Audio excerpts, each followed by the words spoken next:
So hello everyone, কেমন আছো তোমরা সকলে? আশা করছি ভালো আছো। আমিও খুব ভালো আছি। আর আমি তোমাদের সঙ্গে আছি এখন রূপা। তো চলে এলাম একটা নতুন ভিডিও নিয়ে। তো আজকে আমি কিন্তু কোনো ব্লগ ভিডিও নিয়ে আসিনি আর কি, মানে কোনো কাজ বাজ তোমাদের সঙ্গে শেয়ার করছি না। তো আজকে আমি তোমাদেরকে একটা জিনিস দেখাবো। তো এটা কি তোমরা অবশ্যই দয়া করে কমেন্ট করে জানাবে যে এটার নামটা আসলে কি। আদৌ কি এটা খাওয়া যাবে না কি, আমি সেটাই বুঝতে পারছি না। তো এই দেখো, আমি এটার কথাই বলছিলাম। তো আমরা তো ছোটোবেলায় এগুলোকে বলতাম আর কি ব্যাঙের ছাতা। যাই হোক, আর সামনের দিকে দেখো আমাদের কত সুন্দর কুমড়ো গাছ হয়েছে। আসলে এখানে আমাদের গোবর সার ফেলানো আছে। তো যেহেতু দুদিন পরে আর কি গোবর সারটা জমিতে দেওয়া হবে, সেই জন্য এখানে পরিষ্কার করতে এসেছে আর কি। এসে এটা চোখে পড়লো।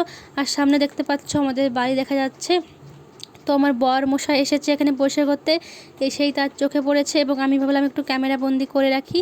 তো আমার বর মশাইও চিনতে পারছে না এটা আসলে কি। তো আদৌ কি এটা খাওয়া যাবে নাকি একদম বুঝতে পারছে না।